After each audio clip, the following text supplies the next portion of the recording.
Hi, so in today's lesson, we're going to look at how to structure your answers.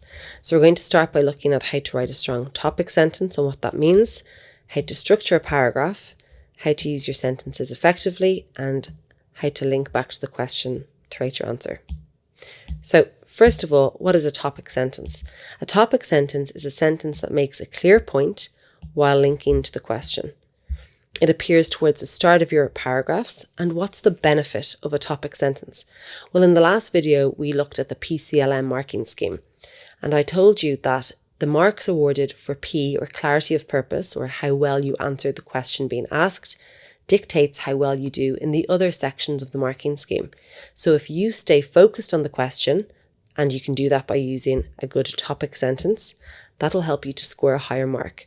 So you're reminding the examiner that you are answering the question being asked and you are not just writing off something that is in no way linked to the question, or even worse, something that you just learned off by heart that's a perfect H1, but it's going to get you a very low mark because they can see what you're doing.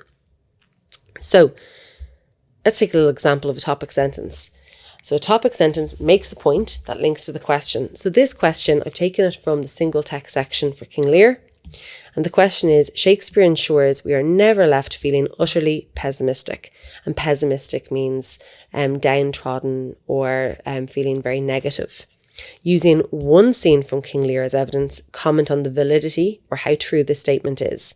So remember that each main body paragraph, so a main body paragraph, they're the paragraphs excluding your introduction and conclusion. Each of those should have a strong topic sentence that makes a point while linking to the question. So you should make a point while linking to the question. Let's see how we go here. And this is taken from a main body paragraph. Lear's suffering in Act 3, Scene 4 is undoubtedly pessimistic and frightening. So this is a very good topic sentence because I'm making a point. So I'm going to talk about Lear's suffering in Act 3, Scene 4. That's my point. While linking to the question about the play being pessimistic. So having that shows the examiner what I'm going to talk about in this paragraph, and it also shows them I have not strayed from the question being asked. So how do you structure a paragraph? You know how to do a topic sentence now. What else goes into a paragraph? So in the Leaving Cert syllabus, it says that all students will be expected to be assiduous in their attention to paragraphing, syntax, spelling, and punctuation. So it is an important component that you need to know. So every paragraph you write should deal with one point. That's the purpose of a paragraph. So it has one point, and all the sentences within that paragraph should just be you building on that one central idea. The opening line is your topic sentence. And as soon as you move on to a new point, you should move on to a new paragraph.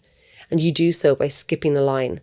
So having a visual space between your paragraphs is an indicator to the examiner that you are clearly structuring your answer. And remember, under PCLM, your coherence of delivery, you are going to be rewarded for how well you structure your answer there. Then you're also in your paragraph going to try to embed your quotes, which we'll look at in the next lesson. And at the end of your paragraph, you link back to the question again. So if you can imagine, your topic sentence tells the examiner what your point is at the start of your paragraph, well then your last sentence does it again to show them that you haven't lost focus. If you're ever stuck about what to have in a paragraph, think about PQE. A lot of students learn that at junior cycle. So point, quote, explain. But that does not mean that you write 3 sentences. You should be aiming for about at least 5 sentences in a paragraph to make sure that you're building up on your points.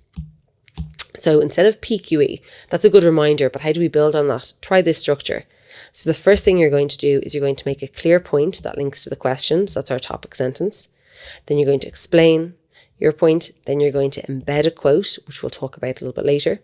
Then you're going to explain that point further, and then you're going to link to the question once more. So in every paragraph, you should have a topic sentence, and you should link to the question again at the end. And this kind of frames your answer. It's kind of like a burger, the 2 buns holding it all in together so it doesn't just disappear. And it's also a way to build up your paragraphs so that you're not only writing 3 sentences. So very often students will make a point, they'll explain it, and they might add a quote, but that's not a full paragraph. So using sentences effectively, every sentence should be complete. You should try to vary the length of your sentences. So if they're all very short and clipped, that can kind of sound fractured, disjointed. If they're all incredibly long, that can sound rambling. You're more likely to make mistakes. So change it up a little bit. Make sure also that your syntax is correct and clear. Syntax is your word order.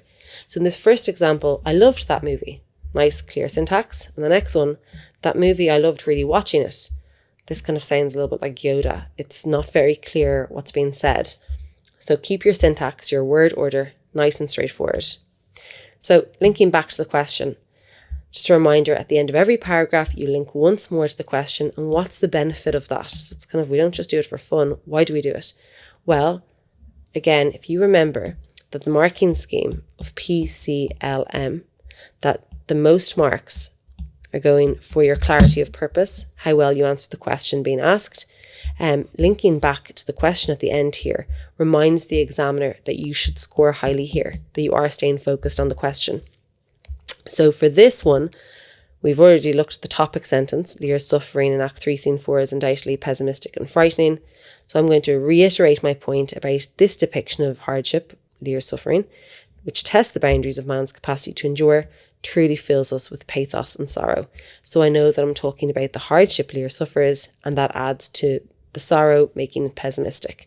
So I've linked back to the question again. So just to recap, what is a topic sentence first of all? So a topic sentence is a sentence that makes a clear point that links to the question and you find it at the top of a paragraph. What elements or parts should you have in every paragraph? So you should have a topic sentence, you should explain your point, you should embed a quote if it's relevant for that particular section, you should explain even further, and then you should link back to the question again at the end. When do you move on to a new paragraph and how do you do it? So a new paragraph indicates a new point. So as soon as you want to say something completely different, you skip a line and you start a new paragraph. So we looked at writing a topic sentence, writing a complete paragraph, using sentences effectively and linking back to the question. And in the next lesson, we're going to look at how do we actually embed quotes. So I'll see you there. If you like this video, you'll love our notes. You can get some for free in the link in the description of this video.